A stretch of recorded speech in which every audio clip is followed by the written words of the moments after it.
Immigrants' psychological recalibration. Human psychology is the most complex but an interesting thing to observe and study. We, human beings, live in societies, tribes, and groups such as extended families, etc.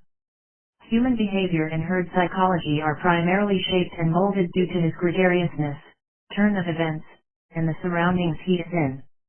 Also honed by his level of skill, education, and economic situation, etc., often, maintaining a condescending position regarding his sense of self-worth, prestige, and honor through downward social comparison.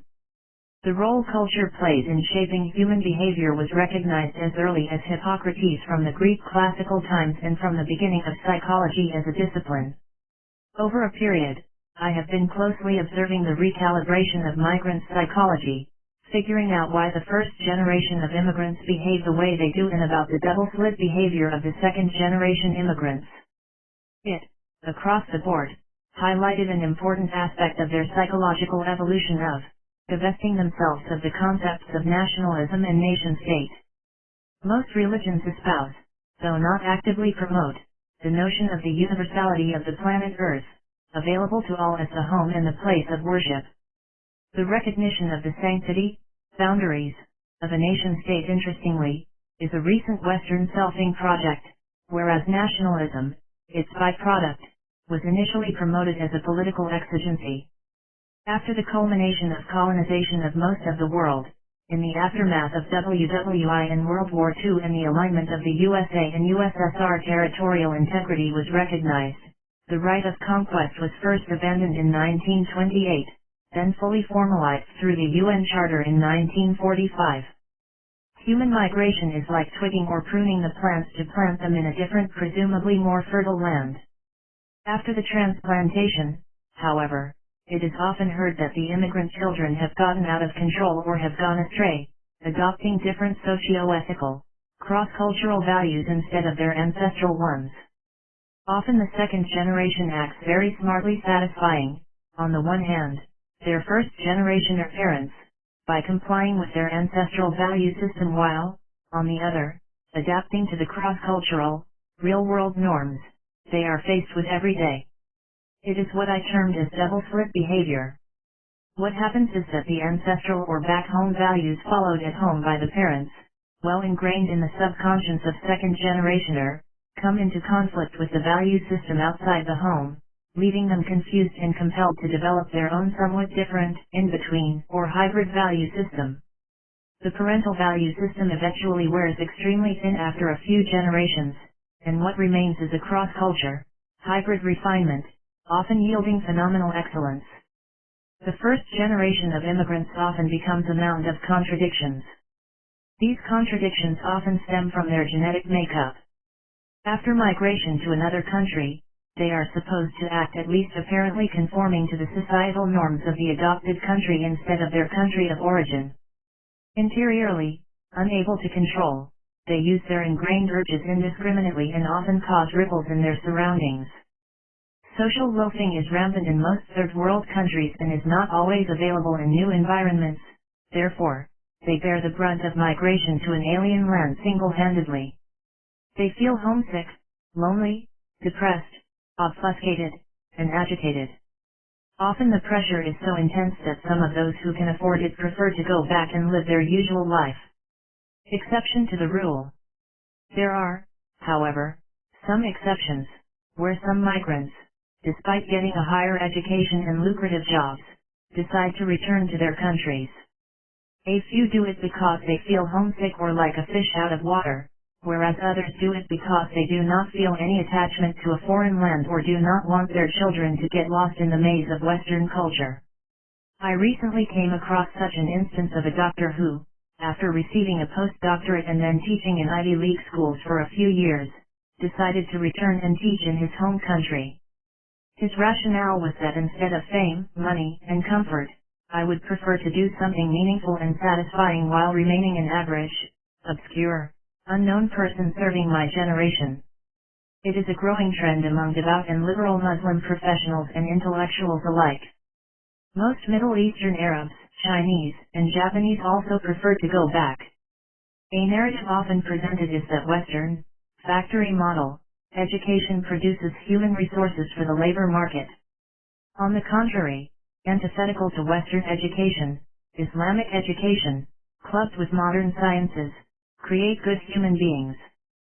The Western system promotes material prosperity, nuclear family, individualism, selfishness, and authenticity at the cost of family and community, culminating in the emptiness of worldly success. Here is the analysis of various immigrant groups' psychological, behavioral, conduct. These situations/backgrounds are representations of, as briefly mentioned earlier, their geographical areas, tribes, castes, clans, religions, level of economic situation, and education. The migrants from the lower strata of society are often habituated with distrust and cutthroat competition, consequently imbued with a negative attitude. Those belonging to minority castes or ethnic backgrounds are somewhat better in the sense that their tribal/communally harmonious lifestyle affords them relative prosperity and a trusting attitude. The poverty, nevertheless, still prevents them from normality. These traits often, to a lesser extent, get transferred to the next generation. Typical examples discussed hereunder are those of Urdu-speaking, Hyderabadi, Bihari, Sri Lankans, Punjabi, Bengali, Somalis, Sudanese, Arabs, etc. Most often, these people do not display the behavior of a usual rational person but of the one woven with a web of complexes into his overall personality, produced by extreme circumstances spanned over centuries. These experiences are so intense that they affect their features, physique, and even limb movements. Urdu speaking. Mostly, concentrated in the Uttar Pradesh, province of India and the urban Sindh of Pakistan. They, having lived for centuries under the reigns of the kings, Nawabs, Rajas, and Gora Sahibs, white colonial masters, and serving as their administrative functionaries, brown Sahibs, developed a subservient and private breathing attitude. They constantly dwell on conspiracies, suspicion, and distrust, resultantly developing a defensive and vengeful attitude. The worst example of it, witnessed by the world, was in urban Sindh in the guise of MQM headed by Altaf Hussain. Immigrant National Movement, a reactionary Indian Urdu-speaking immigrants movement. Hyderabadis are a classic example of its kind deserving an exclusive mention. They, throughout history, have lived under the dynastic tyrannies of one or the other king or Nawab, hence grossly marred with an inferiority complex. One will hardly find an ordinary Hyderabadi. All Hyderabadis claim to be the descendant of the Nawab of Deccan Nizam. They are always boastful of their past and present and quick to impress/intimidate others with their wisdom through unwarranted rectification of the minutest deviation from what is correct in their views. Their intellectual and educational level is comparatively better than those of the Bengalis and Biharis. Biharis, one of the oldest civilizations, was subjugated by numerous kings throughout history. Despite their illustrious history, unfortunately, suffering from abject poverty and are placed at the lowest rung of the socio-economic ladder in India and elsewhere. Sri Lankans, though intelligent people, are heavily drenched in all kinds of inferiority complexes, distrust, and lack of self-esteem. If they be provided with sustained good governance, they could emerge as the second most intelligent people, in the South Asian region, after Pakistanis. Punjabis exhibit a different mindset due to their agricultural background, which provided them with a relative sense of independence and self-confidence. The feudal lords who ruled them were mindful of their love for freedom and self-respect. Moreover, they are naturally rebellious and hardly remain under subjugation for long. They are highly family-centric and often involved in communal, clannish rivalries, hence constantly in a state of competition in every field. Urban Punjabis, however, are somewhat different than suburban Punjabis. They are generally open-minded with a positive outlook, compared to their suburban counterparts. They generally belong to the professionals, or business class, or are in public and private sectors employment. They are more friends and community-centric than family. They often hold high positions in the Pakistani government and politics, for they make up more than 60% of the Pakistani population. Pakistani Punjabis are not only overly family-oriented, they are also, due to societal compulsions, corrupt down to the bones. Calling them evil geniuses, therefore, would not be inappropriate. Due to their cultural hangover, the first generation finds it hard to adapt to a new environment and act funny while trying to assimilate and adapt. Urban Pakistani Punjabis are the most handsome people in the region. Though Sikhs, like Christians in the West, were tricked into Judeo-Christian-like hyphenated theology, but soon freed themselves from it after Indira Gandhi, Indian PM, ordered an attack on their sacred Golden Temple and killed their religious leaders Bhindranwale and Shahbag Singh. Sikhs then launched a movement seeking their independent homeland Khalistan. One of the most plausible reasons for this disassociation is the deliberate careening away by their highly esteemed founding father, Guru Nanak, towards Islam. Bengalis, like Sri Lankan, are intelligent people but economically and educationally disadvantaged for two reasons. 1. They were not treated at par with their West Pakistani fellows. 2. Constant pelleting by natural disasters kept them down. Now, however, after separation, they have surpassed Pakistan in many respects. Psychologically, however, they are still marred with distrust and an inferiority complex which will take generations to wear out. Other people, from the South Asian region, by far, do not trust them due to their deceitful, self-centered, and introverted behavior. Bengalis may soon materially surpass many nations, provided they continue developing at the current pace. They, however, must stay alert against Indian influence peddling, hegemonic, and expansionist appetite. https://shakir2.wordpress.com/2019/08/07/insatiably expansionist India/ https://shakir2.wordpress.com/2018/04/13/Sorry State of Bangladesh/ Somalis/Sudanese are very much clannish and tribalistic people. Poverty, lack of education, and political stability have pushed them into conservatism and sometimes even fundamentalism. They are usually unable to communicate/interact effectively with other people except Arabic speaking to some extent. The lack of progress and continuity in political and economic activities left a vacuum for the insurgents to infiltrate and wreak havoc.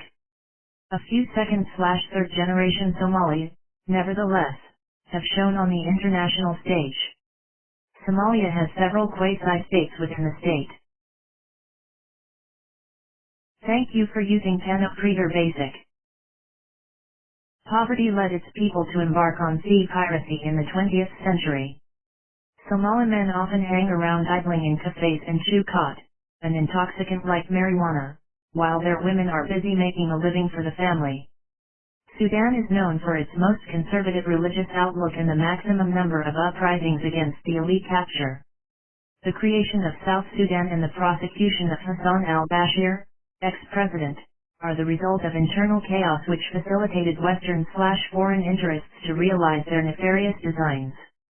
Africans usually practice religion mixed with cultural traditions. Their religion is overly blended with their cultural and traditional values. They often have adherents of different faiths in the family and switching back and forth is not much of an issue for them. Interfaith marriages or common law cohabitation is a norm. USAID is taking full advantage of this laxity through Christian missionaries, who often work as USAID workers, converting more than 2 million African Muslims to Christianity every year. Tribal leaders are deployed by USAID/missionaries to dupe/coax innocent Muslims to convert in return for aid. Some of those who, after receiving aid, revert to Islam, are branded by missionaries as rice converts. Africa, before colonization and forced conversion by the colonizers, predominantly used to be a Muslim continent which now has changed to Christianity, and the Christianization of Africa is continuing. Boko Haram and Al-Shabaab are reactionary forces against the premeditated Christianization of Africa. Note: coastal inhabitants, whose staple diet is fish and rice are, generally, very enterprising and intelligent. Arab Gulf people developed much better due to their earlier nomadic herd-gatherer lifestyle, which later turned into the Bedouin lifestyle, and finally into the current petrodollar-funded lavish lifestyle. These drastic shifts made them free of inferiority complexes. They are, however, still marred with a slavish mentality towards the Westerners, the creators of the Middle Eastern fiefdoms out of the Ottoman Empire.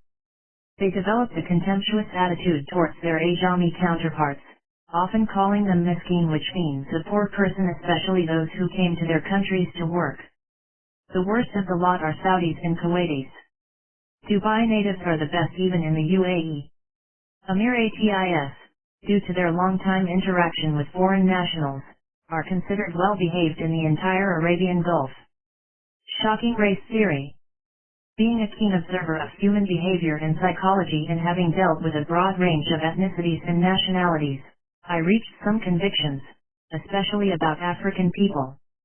I admit, at the outset, that, although I do not have any scientific research/data to back it up, a thorough genetic investigation will prove my assertion to be true. It is very likely that some geneticists have already conducted such an investigation but did not publish the results for fear of it being politically incorrect or severe backlash. Without any racial bias or derogatory insinuation, I would dare say that Africans are either a totally different species than the Homo sapiens race or are a rudimentary race of them. If it is proven true, they deserve to be assigned a proper name and status.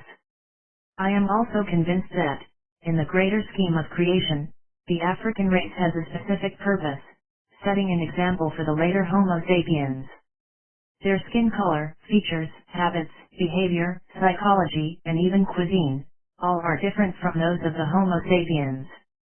According to religious stories/narratives, we are all progenies of Noah's sons, Caucasians from Sam, and East Asians from Japhet, whom Islamic literature assumes to be Gog-Magog and, according to Quran, will invade the rest of the world, creating mayhem before the end of the time.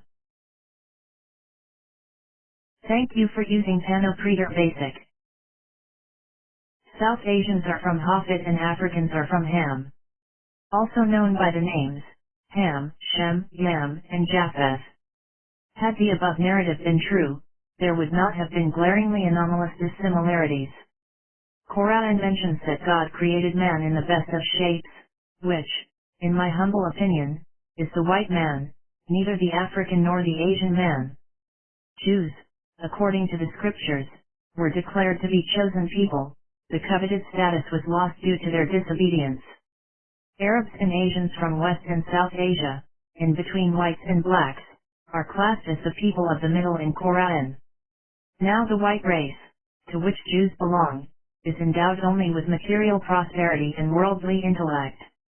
Whereas, replaced, newly chosen, middle people, with spiritual excellence. It is noteworthy that none of the prophets is known to have come from the African race. https://shakir2.wordpress.com/2017/10/01/creationism vs evolutionism from Islamic perspective/ To provide some rationale for my theorization, in addition to scriptural references, I would like to add some archaeological findings/facts, to substantiate the basis of my shocking race theory. A skull bone discovered in Greece may alter the story of human prehistory. A reconstruction of Epidema II was shown to be a Neanderthal skull. A far older skull fragment, Epidema I, was also assumed to be Neanderthal, but scientists now say it belongs to a modern human. Credit Katarina Harvey, Eberhard Karl University of Tübingen. https://www.newyorktimes.com/2019/07/10/science/skull Neanderthal human Europe Greece.html m_pos equals medium and ref equals headline and nl_art equals 4 and te equals 1 and nl equals science times and emc equals edit_fc_20190716 campaign_ID equals 34 and instance_ID equals 10932 and segment_ID equals 15251 and user_ID equals B. Until now, the earliest remains of modern humans found on the continent were less than 45,000 years old. The skull bone is more than 4 times as old, dating back over 210,000 years, researchers reported in the journal Nature. That age made the two fossils much older than the earliest known evidence of our species in Europe. It is more likely that the skulls belonged to Neanderthals, who arrived in Europe about 400,000 years ago, but the first waves of migrants vanished. All humans of ancestry outside of Africa today descended from a later migration about 70,000 years ago. Katarina Harvey, the lead author of this study, said it's impossible to say how long the earliest Europeans endured on the continent or why they disappeared. Hunting for Denisovans. https://www.nature.com/article/D41586-019-01395-0. Until now, everything scientists have learned about Denisovans has come from a handful of teeth and bone fragments from Denisova Cave in Russia's the Altai Mountains. DNA from these remains revealed that the Denisovans were a sister group to Neanderthals, both descending from a population that split away from modern humans about 550,00765,000 years ago. And at Denisova Cave, the two groups seem to have met and interbred. A bone fragment described last year belonged to an ancient human hybrid individual, who had a Denisovan father and Neanderthal mother. It possibly could have been the beginning of the African race. But many expected that it was only a matter of time before researchers found evidence of Denisovans elsewhere. Some modern humans in Asia and Oceania carry traces of Denisovan DNA, raising the possibility that the hominin lived far away from Siberia. And some researchers think that unclassified hominin fossils from China could be Denisovan. The 98.8% similarity number shows how many individual DNA letters in the chimp genome are different from the DNA letters in a similar position in the human genome. So, at this level, chimpanzees and humans are 98.8% the same while Neanderthals and humans are 99.7% the same. These seemingly small differences in DNA lead to big differences between chimps and humans because they are scattered across many genes. Even a few changes in one gene can have huge effects on an animal. Spread that out over the whole genome, and you get a chimp instead of a human. And ye know of those of you who broke the Sabbath, how we said unto them, Be ye apes, despised and hated. Q. 2:65. It, therefore, raises a strong possibility that such a punishment could have been awarded many times during human existence. Although there are some narrations asserting that those who turned animals perished without producing offspring, there is no confirmation of it in the text. God knows the best. Disclaimer. Despite seemingly daring and outrageous civilization, no racial bias, insult, or degradation of anyone in any whatsoever sense are intended. Comment/like/share/follow and subscribe. Shakir Mumtaz. Author, thinker, analyst. Thank you for using Panopreter Basic.